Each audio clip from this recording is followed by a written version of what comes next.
श्रद्धेय महानुभावों, संस्कार का क्रम चल रहा है। हमारा आपका जीवन संस्कार पर है और संस्कार आदान प्रदान करने का कार्यक्रम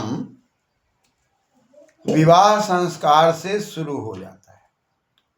16 संस्कारों में जो महत्वपूर्ण संस्कार है वो विवाह संस्कार है और वि उपसर्ग है, वह धातु घय प्रत्यय। विशेष प्रकार से नाते रिश्तेदारों का संवहन करना विवाह है और पूरा का पूरा जीवन, चाहे वो माता पिता हो, चाहे वो आचार्य हो, चाहे वो समाज हो, सब लोग यही व्यवस्था करता है कि बालक जन्म से लेकर और विवाह के पहले तक शिक्षा दीक्षा चाल चलन आचरण को इतना बढ़िया बना ले कि गृहस्थ में जाने के बाद उसको किसी भी प्रकार का दुख न हो।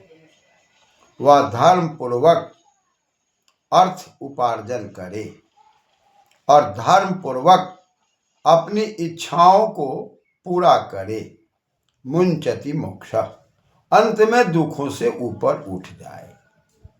अतः दुखों से ऊपर उठने के लिए वह ज्ञान विज्ञान के माध्यम से, शासन प्रशासन के माध्यम से, व्यापार के माध्यम से और सेवा के माध्यम से वह अर्थोपार्जन करने में कुशल हो जाए। इसकी तैयारी के लिए संस्कार दिए जाते हैं और वह संस्कार का प्रारंभ माता पिता बनने के पहले वर और कन्या के अंदर शिक्षा और दीक्षा की बात कही जाती है। एक शिक्षक विद्यार्थियों को बढ़िया से कैसे पढ़ाए, उसके लिए शिक्षण प्रशिक्षण की बात आती है।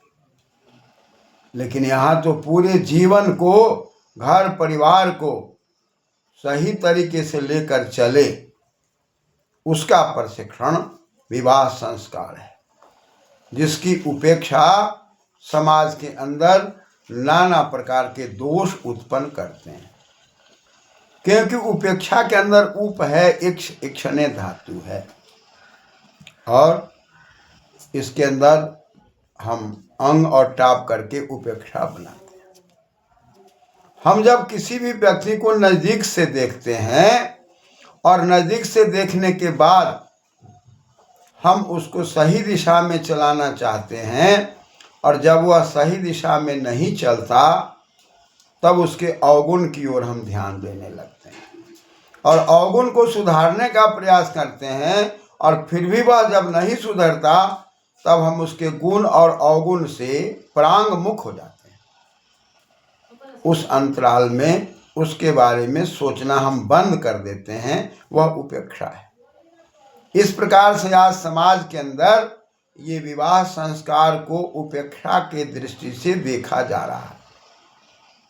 सारे क्रियाकलाप करने के बाद जो इसको कराने वाले हैं और जो समाज इस संस्कार के आधार पर एक अच्छा उत्तराधिकारी बनाने वाला है, दोनों उपेक्षा के भाव से संस्कार को देख रहे हैं। परिणाम संतति के विकास में कहीं न कहीं अवरोध दिखाई पड़ता है। लेकिन वेद मंत्रों को देखने के बाद और संस्कार के मंत्रों को देखने के बाद आश्चर्य होता है। इस संस्कार के मंत्रों में वर और कन्या को, जो पति और पत्नी बनने वाले हैं, किस प्रकार से दोनों के तालमेल को स्थापित करने के लिए वेद मंत्र आदेश देते हैं।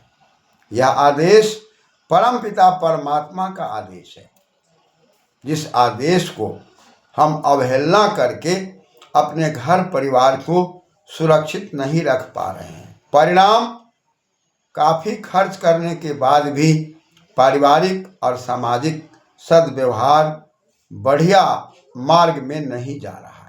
आइए इस पर हम लोग प्रयास करें और इन मंत्रों पर चिंतन करें। इन मंत्रों में एक मंत्र आया, ओम ध्रुवम असि।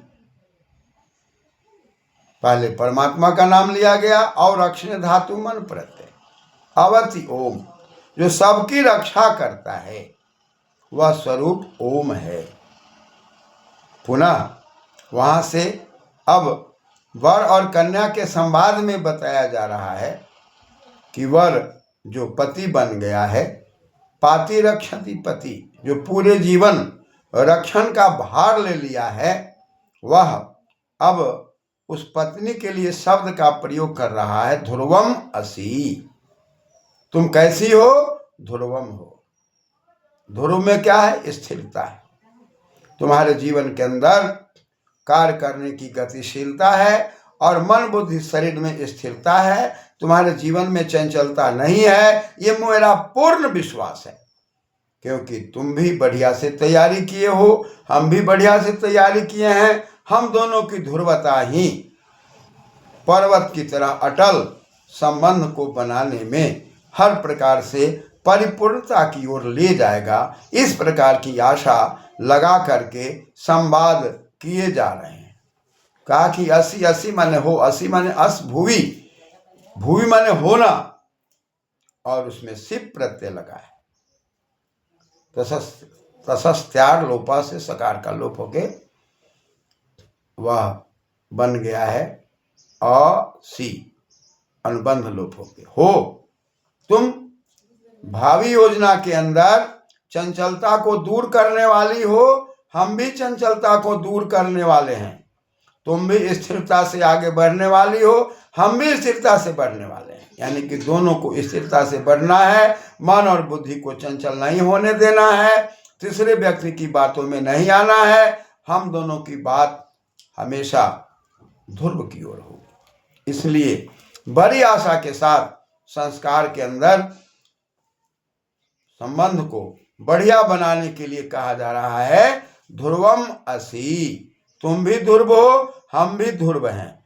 तुम भी निश्चित हो, हम भी निश्चित हैं। तुम भी स्थिर हो, हम भी स्थिर हैं। हम दोनों अपने दिमाग को निश्चित कर चुके हैं कि अब गृहस्थ में परिवार की योजना में हम दोनों मिल करके एक इस प्रकार की योजना बनाएंगे जिससे हमारा परिवार हर प्रकार से सुरक्षित होगा और हर प्रकार से परिवार के अंदर आने वाले नन्ना मुन्नी ढूंढना ढूंढनी का जो खेल होगा वह मेल पैदा करेगा और परिवार में बेमेल नहीं होगा। कहा कि भाई ध्रुवम त्वा पश्यामि। अब दोनों की दृष्टि की बात आ रही है कि दाम्पत्य जीवन में एक दूसरे को देखना है तो स्थिरता से देखना है, चंचलता से नहीं देखना। ध्रुवति ध्रुवम, त्वा का यहाँ त्वाम है। त्वाम माने तुमको, युष्मत् का प्रयोग है, युष सेवने, हम तुमको सेवन करेंगे, तुम हमको सेवन करोगे।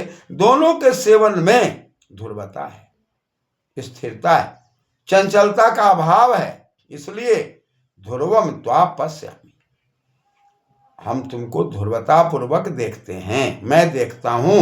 पश्यामि में दृश्य धातु है, मिप प्रत्यय और दीर्घ होकर के, दृश्य से पश्य आदेश होकर के और दीर्घ होकर के पश्यामि बना हुआ है। कहा कि भाई मैं देख रहा हूं, तुम भी देख रही हो, और दोनों के देखने में अंतर है।